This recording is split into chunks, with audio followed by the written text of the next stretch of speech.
some post-production make images more exciting. Welcome to the Image Post-Production and Beautification class. This section covers portrait retouching skills for black background portraits. First, we double-click the background layer. Turn it into a regular layer, then select the Crop tool.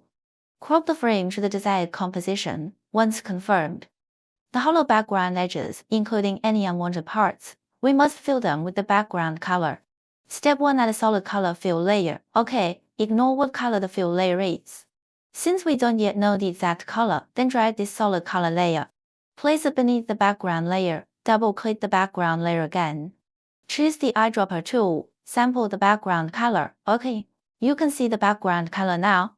Matches the subject's original background closely. How do we remove this background?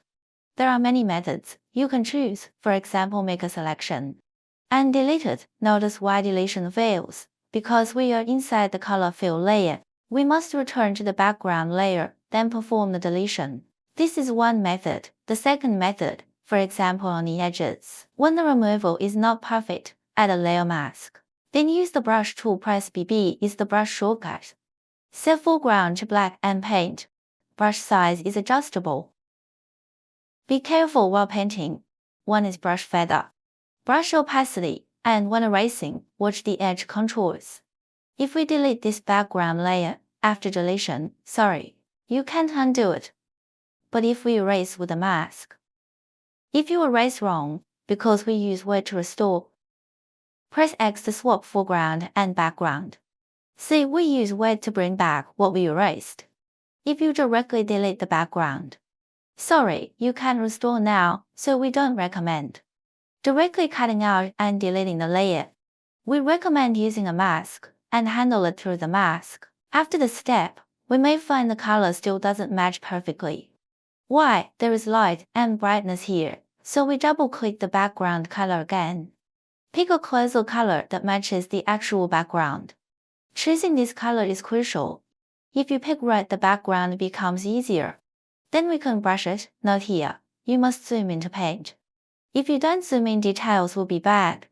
Many flaws will show. Be careful while painting, especially edge contours. See if foreground isn't black enough. Texture remains no matter how we paint. After painting feathered, feathering hides edge flaws. Zoom in to check. If we erase feet or legs by mistake, we can use a white brush with higher hardness. Paint them back with white. This requires everyone to be careful. Don't rush.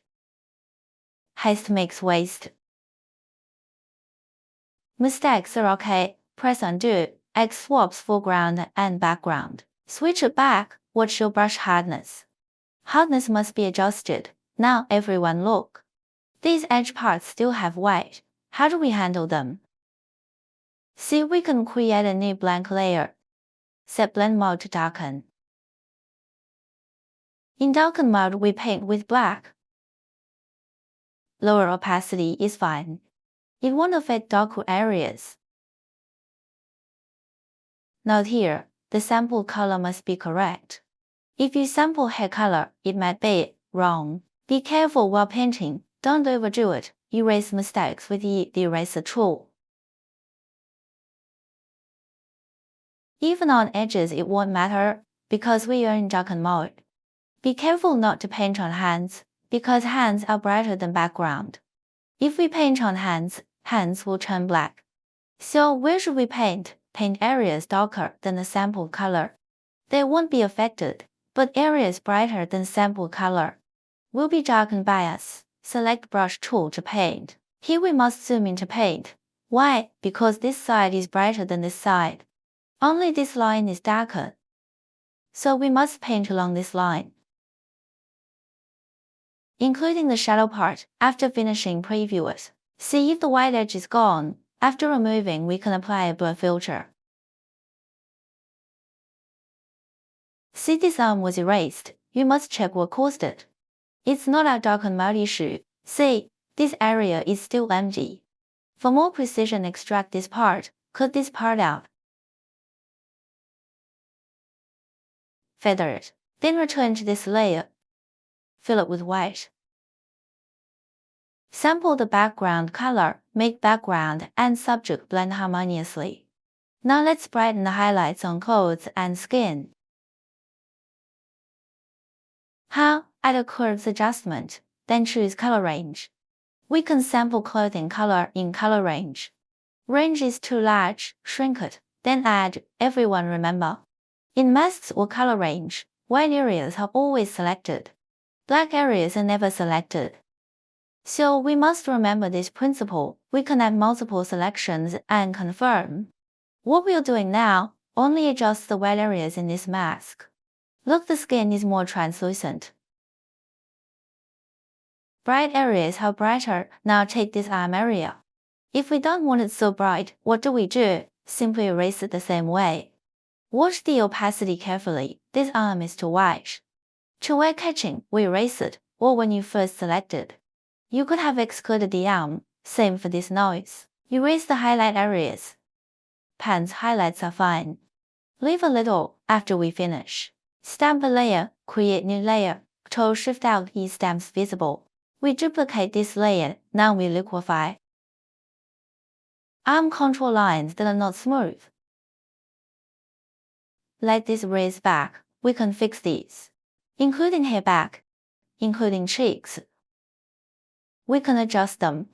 We usually choose the first tool. We can modify freely, watch size and pressure. And this palm. Preview the effect. Next step, we beautify. To make him look younger, we beautify first. Sweat drops can be removed or kept. If client asks, we remove them. Use spot healing brush to remove big wrinkles and spots. First remove with spot healing. But be careful, representative moles.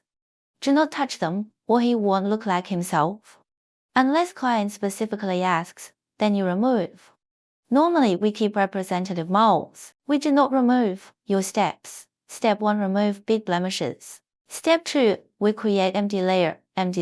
Use brush with nearby color to paint. Take nose for example. We usually start with nose because high bridge is a strong facial feature, very obvious. Nose bridge defines facial dimension. We start here. Bridge is usually highlight. If no highlight and color can be chosen, you can pick bright or flesh wet to paint. Nose wing area is usually dark. We can paint freely. You might ask, this looks ugly. Is this retouching? Making him worse, right? Ignore that. We paint first, paint boldly. Including forehead, we can paint it. Because clone stamp here makes it worse. Clone stamp can work, but the problem is, it produces texture. If texture doesn't match, face becomes patchy. Brush benefit. Brush only adds color to area. No texture added, essentially texture free. We only need to lower opacity and add blur. To easily control effect. Be careful not to paint outside skin. Must wash, stay inside skin lines. Now look at his face, like uneven cement. What to do? First, lower opacity, make it natural. Step 2. Filter Gaussian blur. Radius 3 to 5. OK, and preview. Looks normal, close to natural. Nose bridge and contours remain. If still fake, lower opacity more. Adjust with opacity, preview effect. This way keeps texture preserve. And skin is beautified. Same for arms. Create new layer again. After finishing, lower opacity, blur the painted areas. Compare, whole face smoothly retouched. Back to layers, use magic wand to select skin. Brighten skin with curves, then back to mask. Feather to even brightness. Lower opacity, controls effect. Then merge 3 layers. After merge, final step. First, duplicate layer filter. Add a high pass 1 pixel. Set to overlay. What does this do? We sharpen. You can see. Soften effect. After sharpen. Dreamy blur. Make skin smoother. Duplicate layer. Filter. Use skin smoothing plugin. Let smooth. This way, skin keeps texture yet looks smooth. Spot heal any leftovers. Remember, using layers gives full control. Preview until OK, then merge the 3 layers. Let's compare before and after. Water contrast check. If no change, we save.